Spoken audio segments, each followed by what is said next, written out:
रहीम अस्सलाम वालेकुम। क्लास 10 के स्टूडेंट्स के लिए ये वीडियो बहुत ज़्यादा इम्पोर्टेंट है। जिनका बोर्ड का एग्ज़ाम है उनके लिए ये वीडियो बना रहा हूँ और इस वीडियो में इंशाल्लाह वेरी शॉर्ट टाइम में मैक्सिमम आपके जो इम्पोर्टेंट क्वेश्चंस हैं बोर्ड के पॉइंट ऑफ व्यू से फर्स्ट 7 चैप्टर्स के क्लास 10 के उनको डिस्कस करने की कोशिश करूँगा और इन चैप्टर्स के कॉन्सेप्ट्स को और डेफिनेशंस को कॉन्सेप्चुअली तरीके से आपको समझाने की कोशिश करूँगा। तो इस वीडियो को शुरू से लेकर एंड तक देखिएगा, इंशाल्लाह आपके बोर्ड के लिहाज से बहुत ज़्यादा अहम वीडियो होगी। Let's start first chapter of class 10 which is quadratic equation. First of all we will discuss about the quadratic equation. Quadratic equation क्या होती है? एक ऐसी इक्वेशन होती है जिसमें किसी अननोन क्वांटिटी का, यानी कि वेरिएबल आपके पास जो होता है वो अननोन क्वांटिटी होती है, उसका स्केयर मौजूद हो और उसके अलावा कोई उससे ज़्यादा पावर वाला वेरिएबल मौजूद ना हो, यानी कि मैक्सिमम जो वेरिएबल की पावर हो सकती है वो 2 हो सकती है, यानी कि स्केयर हो सकता है। तो ऐसी इक्वेशन को कहा जाता है क्वाड्रेटिक इक्वेशन या सेकंड डिग्री इक्वेशन। डिग्री होती है कि वेरिएबल की मैक्सिमम पावर कितनी है किसी भी इक्वेशन में, तो वो उस इक्वेशन की डिग्री कहलाती है। तो क्वाड्रेटिक इक्वेशन की 2 डिग्री होती है, याद रखिएगा, ये एमसीक्यू में भी पूछ सकता है वो। उसके बाद अगली जो डेफिनेशन है, देखिए आपके सामने मैंने शेयर भी की है, एक्सपोनेंशियल इक्वेशन। एक्सपोनेंशियल इक्वेशन क्या होती है? एक ऐसी इक्वेशन होती है जिसमें वेरिएबल जो है वो पावर में पड़ा होता है, यानी कि एक्सपोनेंट में पड़ा होता है, तो उसको कहते हैं एक्सपोनेंशियल इक्वेशन, यानी कि वेरिएबल के साथ रिलेट करती है, इसलिए इसका नाम एक्सपोनेंशियल इक्वेशन पड़ गया। उसके बाद रेसिप्रोकल इक्वेशन, इसमें थोड़ी सी कन्फ्यूजन होती है बाद स्टूडेंट्स को। रेसिप्रोकल इक्वेशन बहुत सिंपल है, एक ऐसी इक्वेशन जिसमें अगर हम x को उसके रेसिप्रोकल के साथ रिप्लेस कर दें फिर भी x पे कोई जो है फ़र्क ना पड़े, यानी कि x if we replace x with its reciprocal, यानी कि 1/x के साथ अगर रिप्लेस कर देंगे x को, देन अगर x की वैल्यू सेम रहती है, यानी कि इक्वेशन सेम रहती है, तो हम कहेंगे ये इक्वेशन रेसिप्रोकल इक्वेशन है। उसके बाद रेडिकल इक्वेशन क्या होती है? रेडिकल कहते हैं आपके पास अंडर रूट को। तो अगर या अंडर रूट के साइन को जो है इसको रेडिकल साइन भी कहा जाता है। तो अगर कोई इक्वेशन जिसमें वेरिएबल अंडर रूट में पड़ा हो या जिसमें ऐसी इक्वेशन जिसमें रेडिकल का साइन इंट्रोड्यूस करवाया गया हो, वेरिएबल ऐसी इक्वेशन जिसमें रेडिकल का साइन मौजूद हो, उसको कहा जाता है कि ये इक्वेशन रेडिकल इक्वेशन है।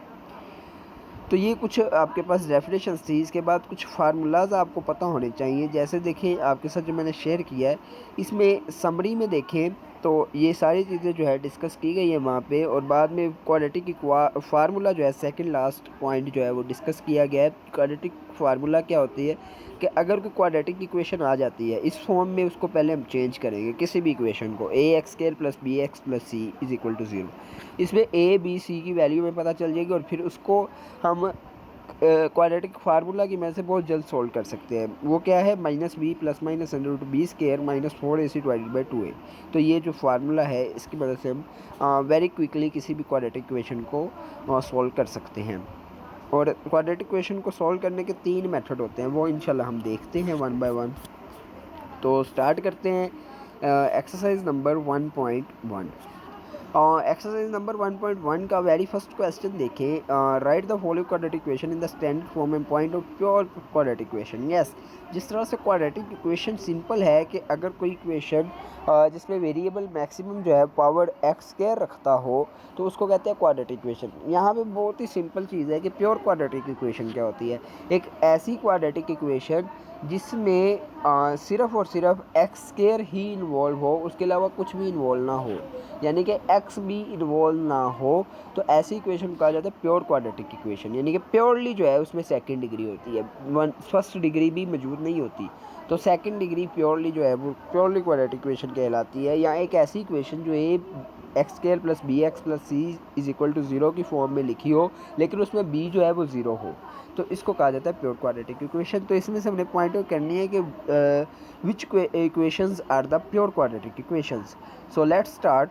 फर्स्ट क्वेश्चन देखिएगा, इसको उसने सॉल्व नहीं किया हुआ, स्टैंडर्ड फॉर्म में नहीं लिखा हुआ, उसको मल्टीपल की शक्ल में लिखा हुआ है। 2 मुख्तलिफ इक्वेशंस है उनको पहले हम मल्टीप्लाई कर लेंगे। बहुत सिंपल तरीका है, आप सबको आता होगा कि अगर कोई इस तरह से, जैसे फर्स्ट क्वेश्चन है, इस तरह से अगर कोई भी क्वेश्चन आपको दिया हो जिसमें दो इक्वेशंस आपस में मल्टीप्लाई हो रही हो, तो फर्स्ट इक्वेशन का जो पहली टर्म है उसको दूसरी इक्वेशन की तमाम इक्वेशन के साथ मल्टीप्लाई कर देते हैं। देखें जैसे इसने किया भी हुआ है।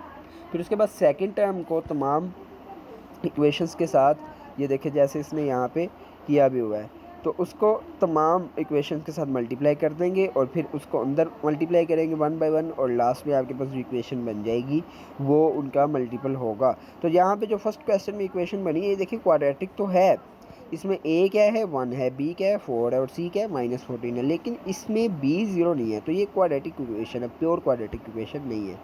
इस तरह से सेकंड क्वेश्चन है, इसको आप खुद कीजिएगा। इसको जो है वो हम सिंपल का दो तरीक़ों से, यहाँ पे जिस तरीके से हुआ है उसने मल्टीप्लाई किया 21 से।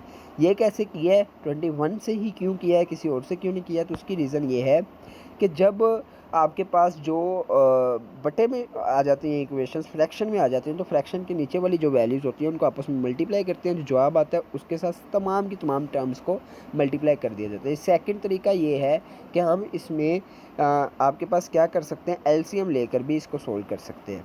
तो ये दोनों तरीक़ों से आप कर लीजिएगा इसको। उसके बाद बाकी क्वेश्चंस जो हैं वो इन्हीं मेथड्स को इस्तेमाल करते हुए सोल्व किए जा सकते हैं। मैं आपसे शेयर कर रहा हूँ। अगर किसी को इसका सॉल्व आउट चाहिए तो वो इसका स्क्रीनशॉट ले लें या वीडियो को पॉज करके इसको नोट कर लें। ये देख लीजिए आप लोग, ये क्वेश्चन नंबर 6 है और ये सेकंड पार्ट में देखें, इसमें अब हमने सॉल्व की तरफ जाना है, इस सोल्यूशन की तरफ जाना है। क्वाड्रेटिक इक्वेशन तो हमने पॉइंट आउट कर ली। अब क्वाड्रेटिक इक्वेशन को सॉल्व आउट करने के कई मेथड होते हैं। यहाँ पे हम फर्स्ट मेथड जो पढ़ेंगे वो है फैक्टराइजेशन। तो इसको हमने फैक्टराइजेशन की मदद से सॉल्व करना है इस क्वाड्रेटिक इक्वेशन को। जैसे फर्स्ट क्वेश्चन है, तो इसमें क्वाड्रेटिक इक्वेशन दी गई है x² + x - 20 = 0। ये आपके पास एक क्वाड्रेटिक इक्वेशन है, इसको आपने फैक्टराइजेशन कहते हैं पार्ट्स बनाने, हिस्से बनाने, तोड़ना। तो इसके पार्ट्स बनाने हैं हमने, और वो कैसे बनाएंगे, जो x² के साथ जो कांस्टेंट पड़ा होगा, जैसे इसमें कुछ भी नहीं लिखा हुआ है x² के साथ, तो इसका मतलब है इसमें 1 है। इसको हम c यानी कि जो लास्ट में विदाउट वेरिएबल जो टर्म होगी उसके साथ मल्टीप्लाई करेंगे, तो वो है -20। 1 को -20 से मल्टीप्लाई करेंगे तो जवाब आएगा -20।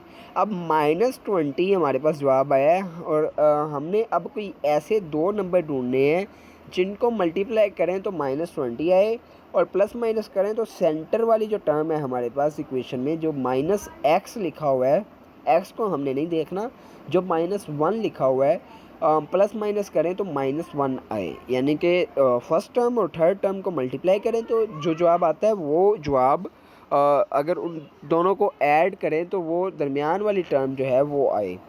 तो इस तरह से जब हम -5 और +4 को आपस में मल्टीप्लाई करते हैं तो -20 आता है, और जब -5 + 4 को आपस में ऐड करते हैं तो -1 जवाब आता है। तो ये देखिएगा, उसने फिर जो हमने पहले सॉल्व की थी ना फर्स्ट क्वेश्चन, फर्स्ट पार्ट का, उसका उलट किया हुआ है। आगे देखें, पहले हमने मल्टीप्लाई किया था, अब हमने वो मल्टीपल बनाए हैं। तो ये फैक्टराइजेशन होती है असल में। ये दो इक्वेशंस हमारे पास बन गई, एक से देखें दो इक्वेशंस बन गई, तो इसको कहते हैं फैक्टराइजेशन।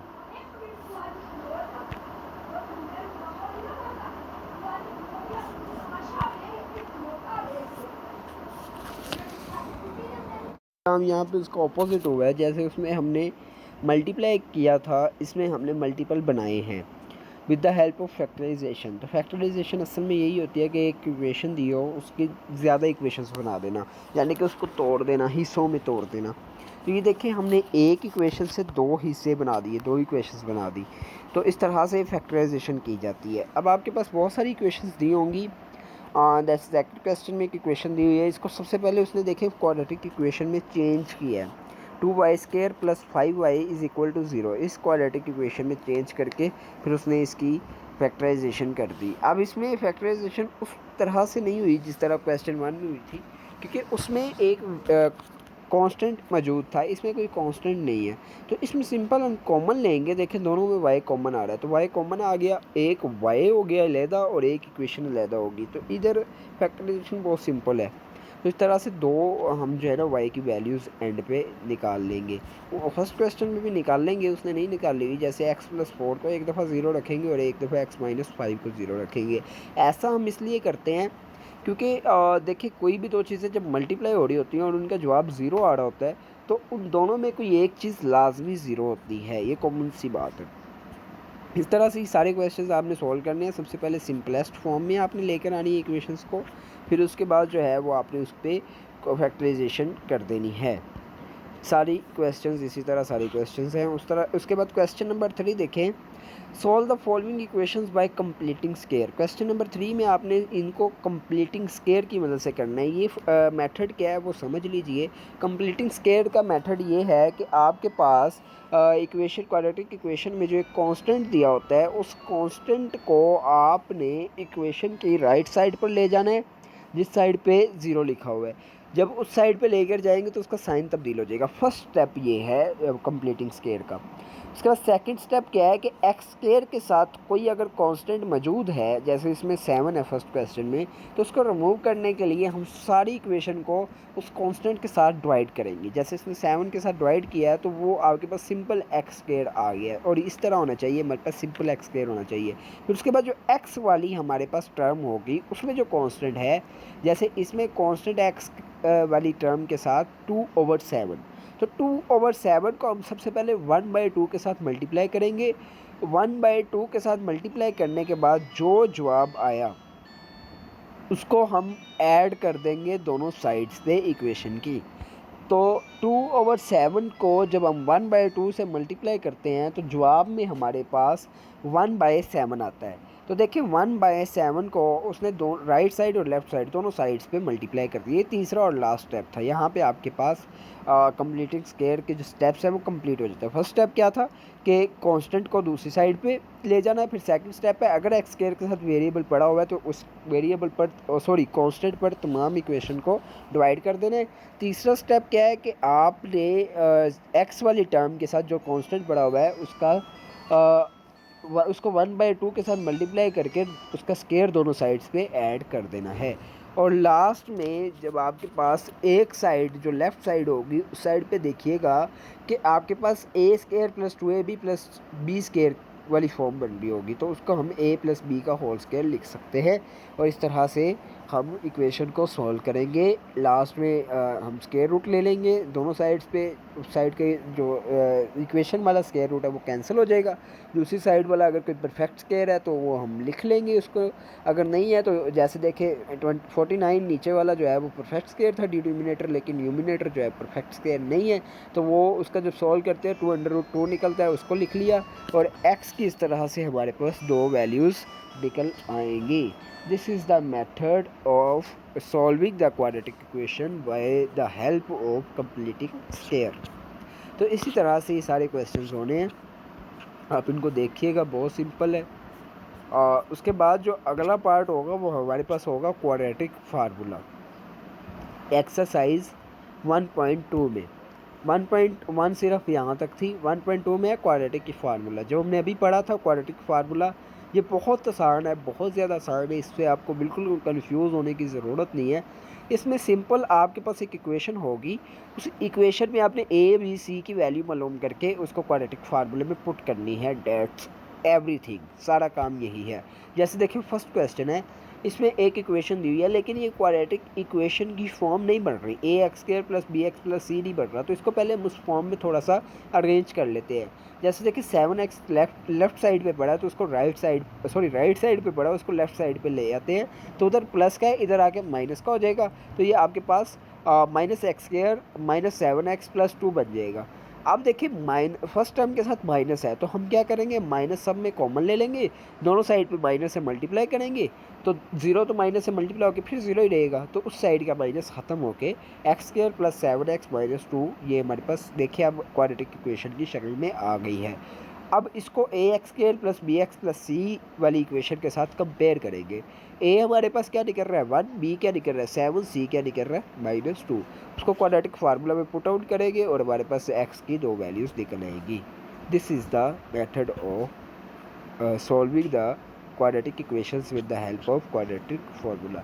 इसको देख लीजिए, ये सारे क्वेश्चन हैं, इनको आप नोट कर लीजिए वीडियो को पॉज करके, और ये सारे इसी फार्मूले की मदद से सॉल्व हो रहे हैं। This is the very simple method of solving the quadratic equation in a few minutes or seconds. So let's start exercise number 123 sorry 1.3 में हमने क्या करना है, हमने सिंपल सॉल्व करनी है इक्वेशंस को। वो हम कंप्लीटिंग स्केयर से कर सकते हैं, वो हम फैक्टराइजेशन से कर सकते हैं, वो हम क्वाड्रेटिक फार्मूला से कर सकते हैं। It's totally depend upon us. ये पूरे तौर से जो है वो हम पर इन्हसार करता है। तो देखिए, जो आपके पास एक्सरसाइज नंबर 1.3 है, इसमें फर्स्ट क्वेश्चन देखें एक्सरसाइज नंबर 1.3 का। वो कहता है 2x raise to power 4 minus 11 x raise to power 2 minus 5 is equal to 0। इसको सॉल्व करें। तो इसको सॉल्व करने के लिए देखिए, हमारे पास a x square plus b x plus c is equal to 0 इस फॉर्म में होना चाहिए, लेकिन यहाँ पे तो एक्स स्क्र की बजाय एक्स फोर है। तो इसको पहले हम क्वाड्रेटिक, हमने एक्स फोर वाली सॉल्व करनी सीख ही रही है, हमने एक्स स्क्र वाली सॉल्व करनी सीखी है। तो इसको देखिएगा, हम वेरिएबल पावर स्क्र जो हो ना उसमें भी हम चेंज कर सकते हैं। जैसे एक्स स्क्र को उसने वाई कह दिया है, तो ये जो एक्सरसाइज है इसमें हमने यही काम करना है। हम कुछ वेरिएबल को किसी दूसरे के चेंज करके क्वाड्रेटिक इक्वेशन बना लेंगे, और फिर उस क्वाड्रेटिक इक्वेशन को किसी भी मेथड से सोल्व करके, चाहे क्वाड्रेटिक फार्मूला, चाहे कंप्लीटिंग स्क्वायर, चाहे फैक्टराइजेशन, सोल्व करके वाई की जो हमने वेरिएबल पुट किया होगा उसकी वैल्यूज़ निकाल कर, तो दोबारा से जो है वो हम पहले वाला जो गिवन वेरिएबल है उसमें चेंज कर लेंगे। जैसे इसने वाई में वाई पुट किया है एक्स स्क्वायर के इक्वल, तो वो आपके पास क्वाड्रेटिक इक्वेशन बन गई। और फिर उस वाई को लास्ट में उसने एक्स स्क्वायर कहा था, तो उसको दोबारा से एक्स स्क्वायर कहकर जो वाई की दो वैल्यूज़ निकली थी उसके कोरस्पॉन्डिंग जो है, जो एक्स निकल रहा है वो एक्स निकाल कर, तो उस इक्वेशन के कुछ रूट सोल्यूशन निकाल लिए। अब इसमें एक बात याद रखिएगा कि एक्स यानी कि जो वेरिएबल इक्वेशन में दिया होगा, वो जितनी उसकी मैक्सिमम पावर होगी उतने लास्ट में आपके पास सोल्यूशन लाजमी निकलने चाहिए। तो इसमें 4 पावर थी, देखिए 4 सोल्यूशन निकले।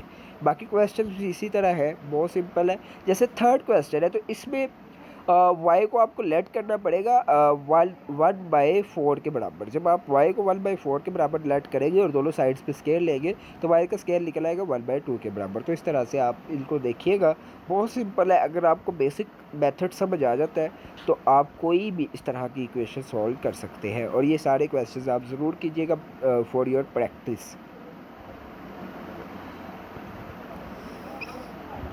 ये देख लीजिए सारे क्वेश्चंस। अगर किसी भी क्वेश्चन में प्रॉब्लम हो तो आप कमेंट बॉक्स में ज़रूर कांटेक्ट कीजिएगा।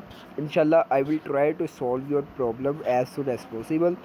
और लास्ट में मैं आपके साथ कुछ क्वेश्चंस, इम्पोर्टेंट क्वेश्चंस शेयर करूँगा, जो कि मोस्ट इम्पोर्टेंट क्वेश्चंस हैं पूरी बुक के। उसका कुछ स्क्रीनशॉट्स है मेरे पास, वो आपके साथ शेयर करूँगा, उससे देखिएगा। और वो क्वेश्चंस लाजमी जो है वो प्रिपेयर कीजिएगा। उसके बाद एक्सरसाइज नंबर 1.4 पे आ जाइए। एक्सरसाइज नंबर 1.4 में कौन सा मेथड यूज़ हुआ है देखते हैं।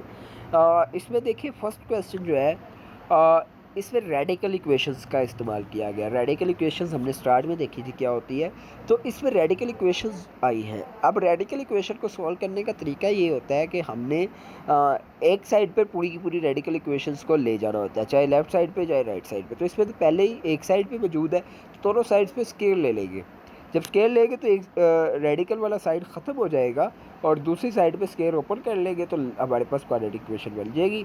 देन उस क्वाड्रेटिक इक्वेशन को हम किसी भी मेथड से सॉल्व कर सकते हैं। और इस तरह से देखें, सिर्फ तीसरा क्वेश्चन देखें, उसमें देखिए लेफ़्ट साइड राइट साइड पे एक कांस्टेंट मौजूद है, तो उसको पहले हम कांस्टेंट को लेफ़्ट साइड पे चेंज कर जो है वो हम शिफ्ट करेंगे। उसके बाद जो है हम स्केल लेंगे, क्योंकि रेडिकल साइड एक साइड पे होना चाहिए।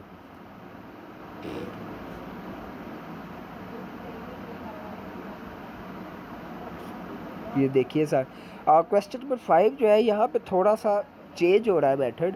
यहाँ पे देखिएगा कि जब उसने स्केल लिया दोनों साइड्स पे, तो एक साइड का तो रेडिकल साइन ख़त्म हो गया, लेकिन दूसरी साइड पे रेडिकल साइन ख़त्म होते होते उसने साथ में एक और वैल्यू जो है वो इंट्रोड्यूस करवा दी।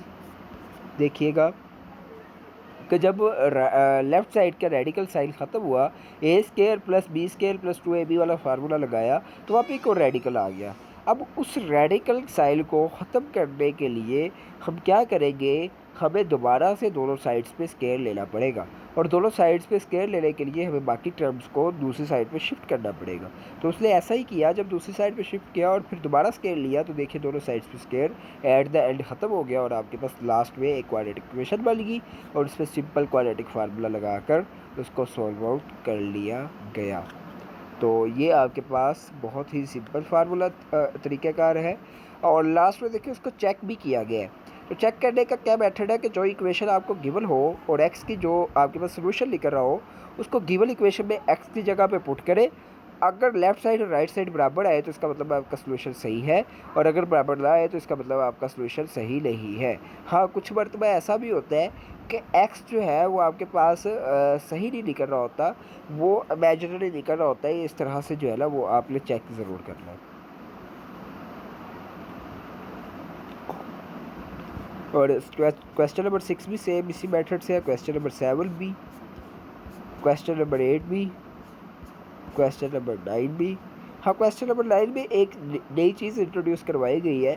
इसमें पूरा सॉल्व करने की बजाय बड़ी बड़ी इक्वेशंस को लिखने की बजाय लेट कर लिया। लेट करने से क्या होता है, इक्वेशन ज़्यादा छोटी और सिंपल हो जाती है। तो एक्स स्क्वायर प्लस एक्स देखे दोनों रेडिकल साइड में पड़ा हुआ था तो उसको वाई के इक्वल लेट कर लिया। अब वाई के इक्वल लेट किया तो अब दोनों साइड्स पे जब स्केयर लेगा तो वो ज़रा ईजी हो जाएगा। बाकी वही काम है, दोबारा से स्केयर यहाँ पे दो दफ़ा स्केयर लेना पड़ेगा इस तरह की इक्वेशंस में, जिसमें दो दो रेडिकल साइंस मौजूद हो या तीन रेडिकल साइंस मौजूद हो, उसमें दो दफ़ा स्केयर लेना पड़ेगा। तो इसमें भी दो मरतबा स्केयर लिया और लास्ट में जो वाई की वैल्यू निकली उसको दोबारा जिसके इक्वल लेट किया था उसके इक्वल दोबारा रखा तो एक नई क्वाड्रेटिक इक्वेशन बन गई। उस पर दोबारा से फार्मूला लगाया और आपके पास एक्स की वैल्यूज़ निकल आई। दो वैल्यूज़ निकली, दो ही निकलनी थी एब्सोल्युटली, क्योंकि उसमें दो थी एक्स की मैक्सिमम पावर, तो इसलिए लास्ट में हमारे पास दो ही वैल्यूज़ निकलनी थी।